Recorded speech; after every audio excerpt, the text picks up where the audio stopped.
Welcome to another live episode of the Scottish Property Podcast, and Happy New Year to all our listeners. How you doing, Stephen Clark?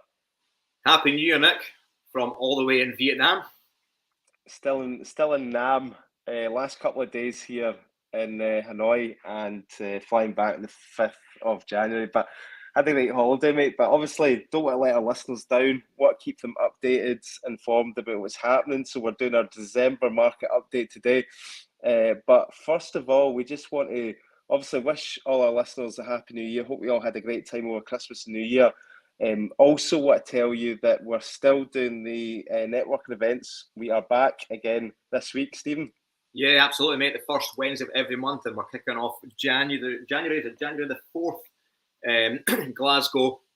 Gillian's carrying the slack for you being off. I think Linda and Gary are both on holiday as well, so I'm covering Edinburgh, and Elton is covering Trish up in Aberdeen, and Reliable Kez is still doing Dundee. So we've still got a fantastic group of hosts and great guests coming on board as well to share their stories, be interviewed live, share some value, and obviously, most importantly, use it for good bit of networking with like-minded people. Yeah, absolutely. Get yourself surrounded with like-minded people. Kick the new year off with a good start.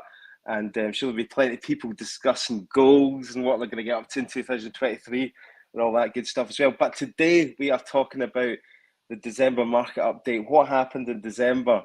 What happened in December? There's one big story, and it's been all over social media. A lot of people freaking out left, right, and centre. Another boot in the. I'll keep it clean here. Another blow to landlords and property investors. But do you know what? We need to discuss how we can get through this, how we can factor it into our numbers. And it's not going to stop us, Stephen, right? It's the ADS. So what happened on the 15th of December? No, ADS was increased from 4% in Scotland, which is already above England at 3%, to now 6%. So us in Scotland pay 6% on any additional properties that we purchase. So if you're buying a second home, if you're buying a buy-to-let, if you're buying a holiday home, a serviced apartment, anything like that in Scotland, you obviously pay. We did pay the 4%. Now it's going up to 6% from the 16th. What was really surprising, what took a lot of people by surprise, was that the Scottish budget was announced on the 15th of December. This took effect the following day. So it sent a lot of people into kind of panic mode, because if you were like somebody who was supposed to be settling on a transaction in the next week or so, or the final couple of weeks of the year, you're like, oh my God, please, can we get this, get your solicitor, solicitors were going into meltdown, I think, because everybody was like, bring it forward to try and avoid the extra 2%, It's quite a blow, and it was very surprising that they've done it as immediately, as effectively. I've never ever seen that with any tax changes or any kind of legislation changes where it's immediately. It's usually all by, a couple of years away, or April at the very latest, the next tax year. But it was effective immediately. And like you said, Nick, there was people that were probably settling on transactions. I've got a portfolio of 5 properties going through that I've had to buy a 6th one just to save £15,000 in ADS now, just to get this through. So what are you thinking? Because a lot of people are right, this is the final nail in the coffin. I'm getting out of this. I've seen a lot of doom and gloom on social media. A lot of people really down about this. Is this going to affect you, moving forward? Are you still going to continue? What's going through your head? I think what the people I feel sorry for is the ones that are starting out, that are going to start off as single units. I'm okay because I'm okay. I'm trying not to buy single units. I'm trying to look at portfolio purchases and bigger purchases. But if you're starting off and you're buying, 60, 70, 80 grand flats, an extra few percent's taken, it soon adds up. And if the market's buoyant in the area that you're looking for, you're not getting that extra 6% discount on the price. So you're taking that hit. So it's the kind of people I feel sorry for starting out. They maybe don't know how to kind of negotiate a big enough discount or find a property off market or kind of figure a way around it. The ones that are just kind of buying on the market with a little bit of discount or market value, these are the ones that are going to take the punishment. Now, on the flip side of that, is this another blow to get rid of the amateur investors that are in the industry? because now you're having to kind of factor this extra 6% in. So you need to have the skills and experience to then negotiate another 6% off the value of the property you're purchasing. Does this something else that brings in, a more professionalism to it? I don't know. Yeah, I mean, it's definitely there's no way of talking this up. It's definitely bad news, right? But I don't think it's as bad as what a lot of people are making out on Facebook groups and all the rest of it. Just need to factor it in again. And I think moving into 2023, there's going to be more buying opportunities where you'll be able to negotiate off the price anyway. So you just need to factor that in your numbers. And for me in Glasgow, like say I'm buying at £100,000, generally I don't go over that because it starts not making sense on the return on investment and yields, etc. On £100,000 purchase, you're an extra £2,000. You know what I mean? So it's not an app. You spoke about this recently, Nick, where you would buy market value, home report value property. So if you're buying £100,000 flat in Glasgow and you're paying £6,000 of ABS, then your legals, what kind of rental income are you getting? Plus, obviously, your new interest rates at 6% on a buy to let. What rental income are you getting on that £100,000 property? And does it stack up? Or are you having to get a bigger discount now? Well, I mean, the thing is, right, I was used to be quite happy after all expenses with about a £300 cash flow a month, right? Now I'm looking more at about, 250 or something like that. Even 200 in some circumstances. But I mean, you're still getting like a kind of 8% to 10% return on your investment. So please, somebody come and tell me where I can get a 10% return on my money, right? And I'll look at a different investing sector, because I still can't see past property, even with this latest blow. And when I say 10% return on investment on the cash that I invest, that's not taking into effect the capital appreciation as well, the money that you're making back long term on the capital growth. So, I don't know a lot about stocks and shares. I don't know a lot about Bitcoin, but nobody's really shouting about these things at the moment in terms of investing and returns. So yes, for me, it's still making sense. For me, if it's going to cost me an extra couple of £1,000, then I'll just be looking to try and negotiate that off the purchase price. I completely agree, but is it the government taking another attack at the landlords and investors? And if that is the case, and it's not just the first blow, what's next? What are the Greens or the SNP going to come up with next? Absolutely. And, part of me just wishes that they would just come out and just be completely transparent about it and just say, look, we really don't want a private sector with, small-time investor landlords, just come out and say it, put us out of misery. Do you know what I mean? They're definitely going for, I think they've said it in their housing strategy for 2040 or whatever it is. They published a government, like, it's a massive PDF document that says that we're really heavily focusing on trying to attract the institutional investment, the big funds and that, the build to rent, all that sort of sector, try to attract that to make it a lot more professional and raise the standard, etc. So yeah, you're right. I mean, there's no doubt about it. The way that they're going, they definitely want out the smaller landlords for sure. And what on the politics chat there, Nick, you sent me an article with Richard Greer, the SNP. Oh yeah, well we'll come on to him later, but he's definitely. We'll save him for later because he's a good one. But let's get on to talking about the ADS. This is quite interesting, right? So I read some stats here. Now, the buy-to-lets I purchase, like I said, I don't generally go over £100,000, right? And you're up in Aberdeen, mate. You generally don't go over £40,000, but yeah, I'm avoiding it. Yes. Yeah, you avoid that. You avoid it altogether. But if you're looking at buying, say in Edinburgh or something like that, or in the West End of Glasgow, right? Say you're purchasing, for example, a property at £250,000, right?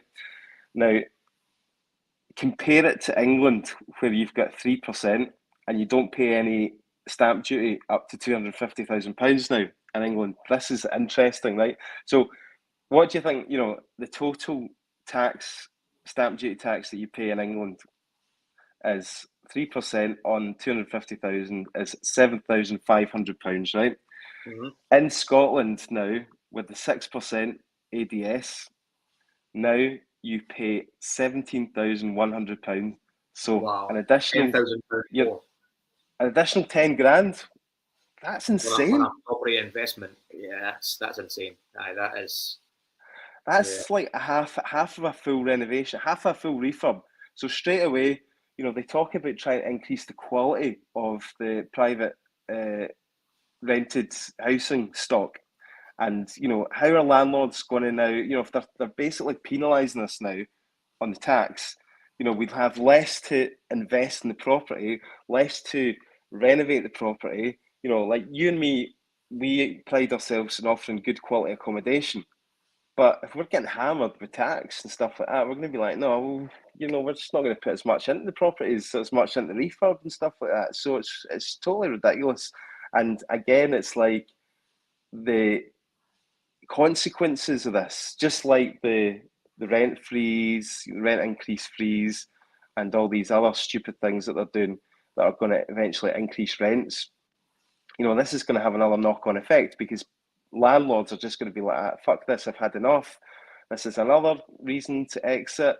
And already letting agents are reporting that landlords are wanting to exit because of this latest blow, a shortage of supply of rented accommodation equals increased rents. And that's what we're going to see in 2023 as well, once the rent freeze is obviously going to come to an end. But do you think this ABS increase is going to have any effect on the property prices?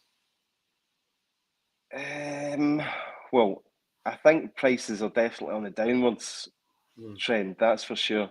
It's certainly levels at the playing field for the first time buyers, but I'm just thinking for that, there's probably there's areas in the city centres that that will just be investors that will buy. So if investors stop buying these, then it's not even like it's leveling the playing field, because first time buyers or people aren't buying them. It's only investors that are buying these properties to rent. There's certain property types in certain areas where it's just investors that buy.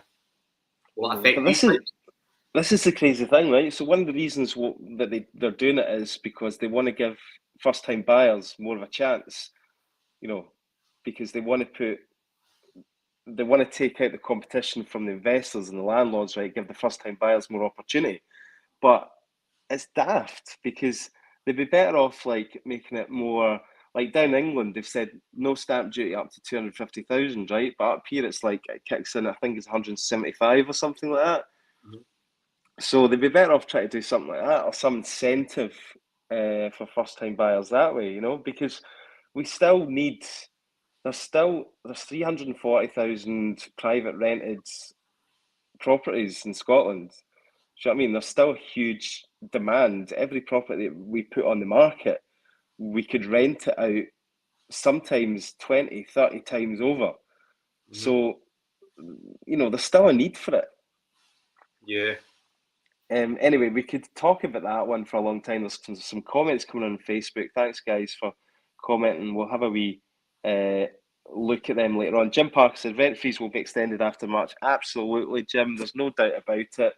That will be extended. What they'll do is for the social housing providers, they will allow them to put their rents up, because literally they'll go out of business if they can't. But for us scumbag landlords, how can they get away with doing that? And how do you think they would frame that so it's not that obvious, or do you think they'll just pass caring? It's just they don't care. They just don't care, and nobody cares about us anyway. Do you know what I mean? So it's not like they're going to lose sleep over us. So yeah, but there's none of your SALs or your ARLAs and that kind of stuff. None of them taking any kind of legal action or looking into fighting the case of the landlords, or the guys that play like your letting agents that pay your organisations. Yeah, there was talk of SAL and Property Mark. They were like going to team up together and sort of try and get some legal action, but I don't know where they're at with that, to be honest with you. But yeah, they've got it in the legislation that they can extend it for a further 18 months. So we could potentially be looking at a 2-year rent freeze. But I think it's just to give them time to come up with the plan for the more longer term rent controls that they're going to bring in. So what is that going to look like long term? How are they going to implement that with the actual rent controls that they've already said that they'll bring in, with the basic one when the Greens partnered up with SNP. That's what they're saying they're going to do. Anyway, so getting on to our next news article, our next market update.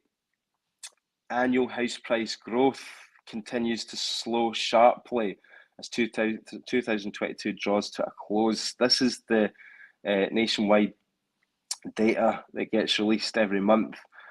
So Nationwide, obviously one of the biggest lenders, the biggest mortgage lender, I think. The data was considerably different from Bank of Scotland, wasn't it? Because I think I read on Nationwide that Scotland was the slowest annual growth, whereas when you look at Bank of Scotland one, it was the highest annual growth in the UK.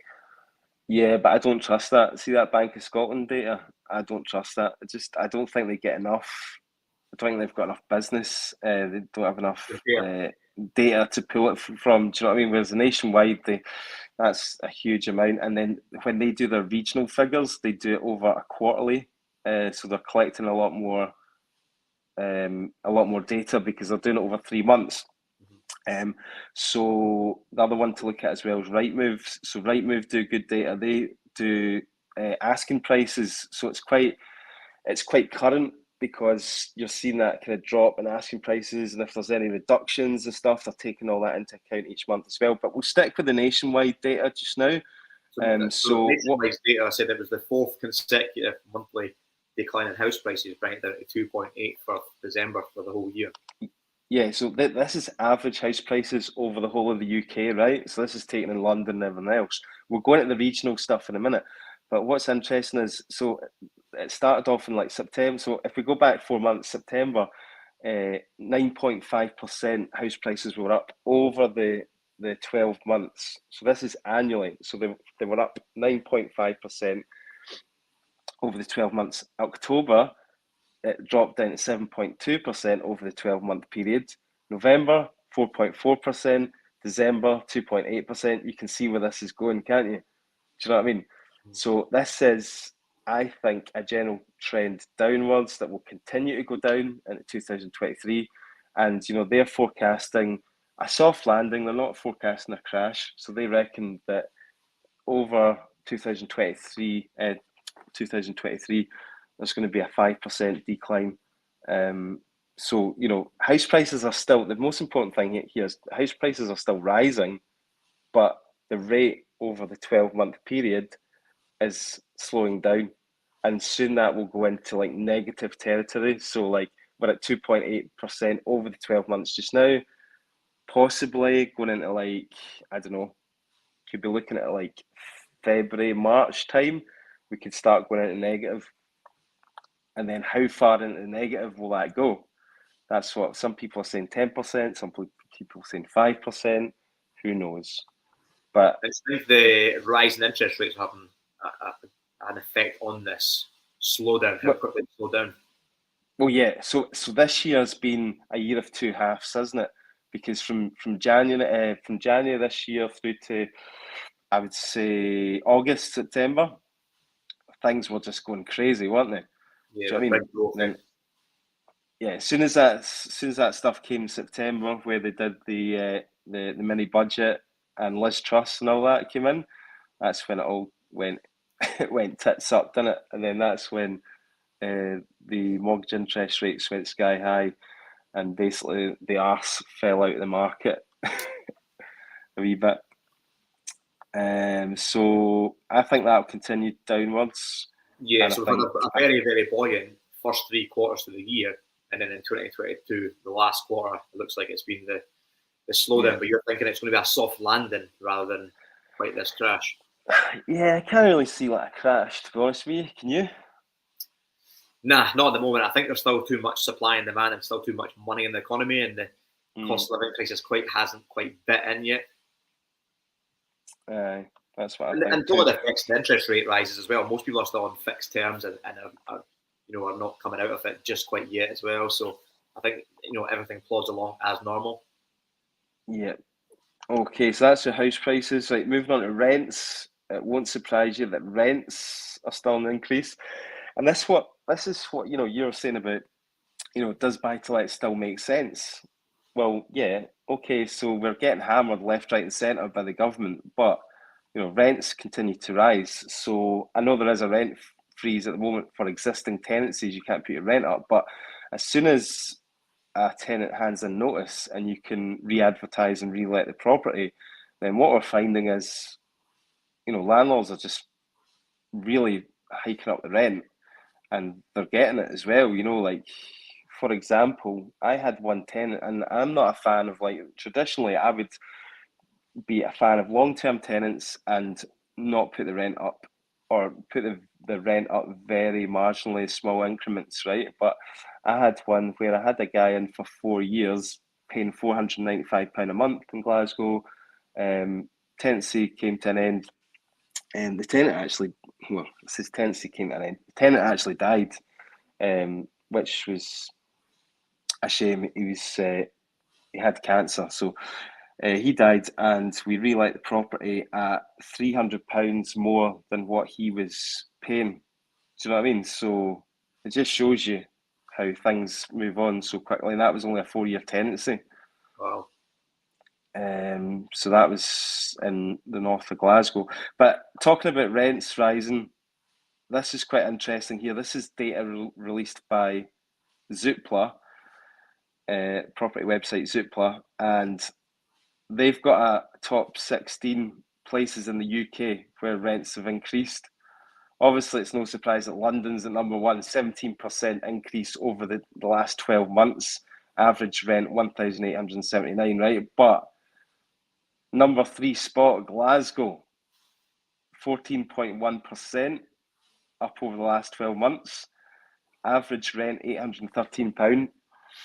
Edinburgh is at 5th spot, 12.4% increase in rent. Average rent 1,060.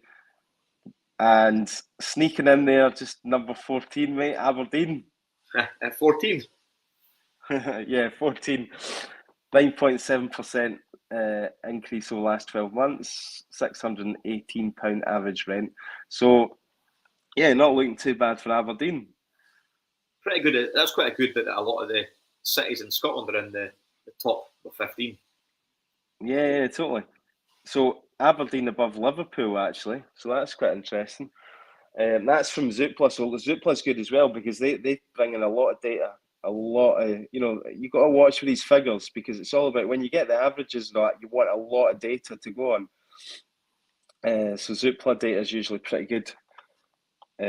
So rents in Glasgow 14% over the year. That's ridiculous. That's unsustainable and it's not healthy. It puts us on the radar. That's what's obviously causing a lot of the kind of bad press against landlords as well. Do you know what I mean? So this is not good. So a lot of landlords saying, "Oh, that's great. Rents are going up 14% and all the rest of it." But really, is it good? It's not healthy.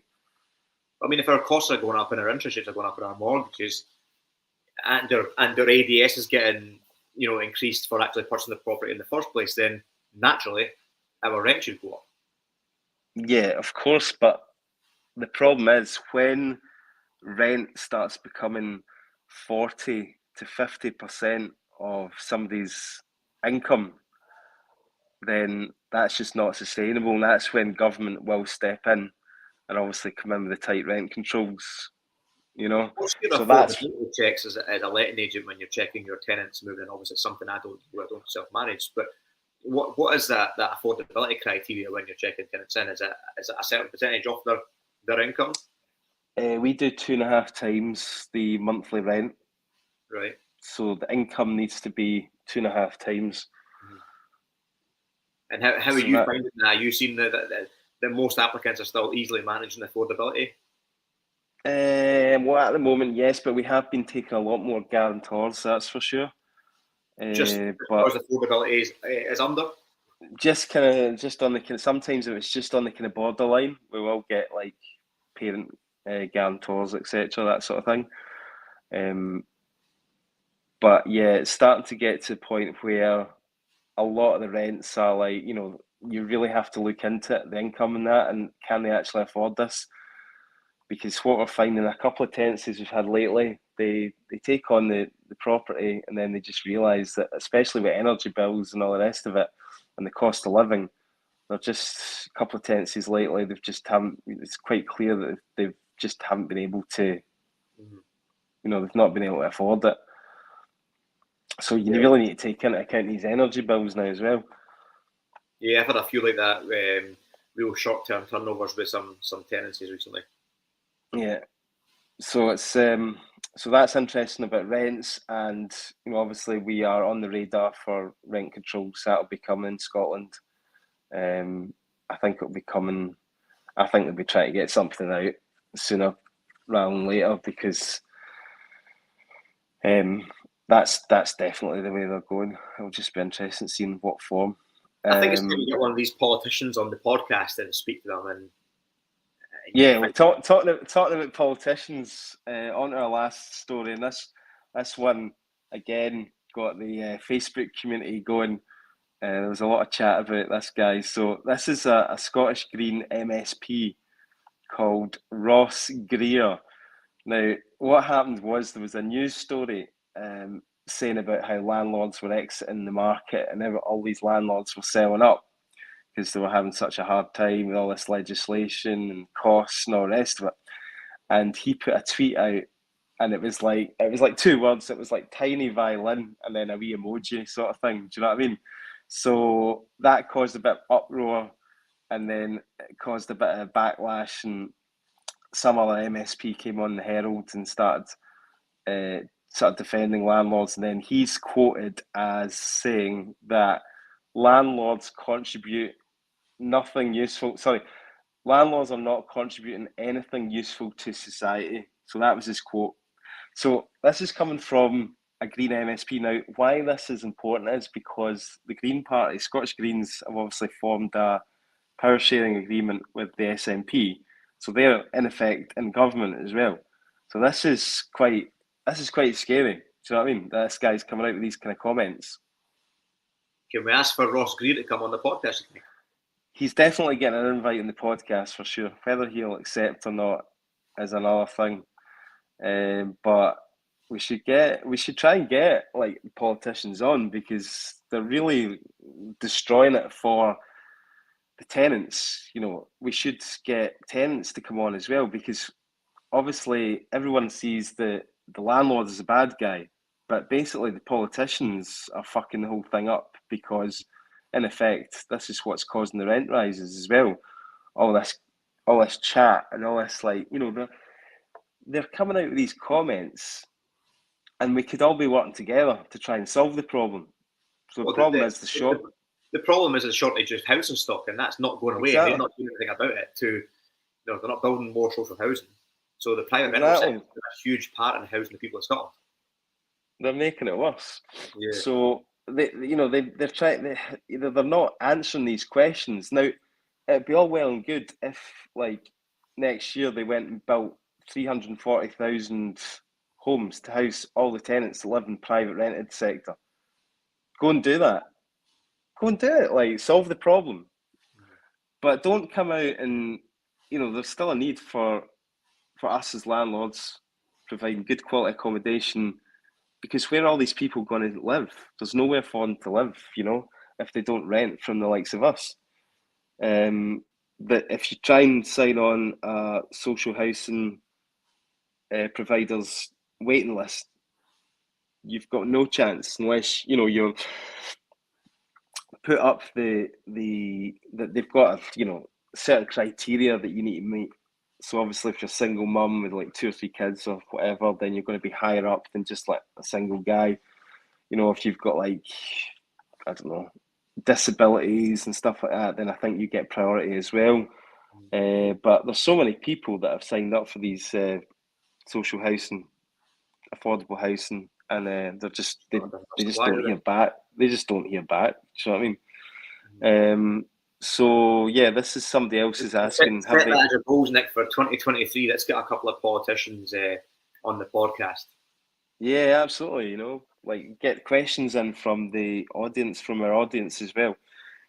Let us know what you want us to ask them. Anyway, so that was our last story, guys. Hopefully that kind of brings you up to date with what's happened in December. Obviously there's been quite a lot of negativity in there, but the good news is that I see opportunities coming in 2023 because I think that definitely the market is slowing down. It's definitely showing that. So don't think there'll be as much competition for buying. So hopefully that will be a sign of us being able to get better prices for properties. What do you think, Steve? Yeah, absolutely. Yeah, I see the more opportunities being created right now. So yeah, I think this will definitely be something different from what happened in 2022 with the market being very, very buoyant and people struggling to get some deals, especially on the market. Yeah, talking about goals just quickly as well. I had an epic fail last year, I've got to say. I think I bought one property. So I think at the start of the year, I think I said I wanted to get four. Only bought one property. But do you know what, guys? It doesn't matter. I've got the long-term goal. I said right at the start of the podcast, by the time I'm 45, I'll have 20 properties. So I've still got a couple of years. So this is going to be my year. What about you, Stephen? What are you on to? I came short of my goals last year as well. So hopefully this year provides the opportunities to make up for it. I'm sure it will. And if you're wanting a bit of motivation, guys, get along to one of our property meetings. Aberdeen, Dundee, Glasgow, Edinburgh, Wednesday the 4th of January. Get across to our website, book yourself a ticket. Had a couple of messages from you guys that are coming to Edinburgh on Wednesday. Yeah. Got Ewan Dudding on. Going to be speaking about how he's bought, I think, 18 properties in like the last 18 months as well. So he's been very active and still a very buoyant market. So it'll be good to hear from him. Yeah, and I've had a couple of messages as well through Instagram, Facebook. People saying, do you have to have experience to go to these meetings? No, absolutely not. There's all different types of levels there. People that have not bought any properties at all that are just trying to learn about how to get involved and all the rest of it. So you don't need to be an active investor. If you're just starting out, please come along because there's plenty of people there who are happy to help and offer advice and help and support. That's what we're here for, guys.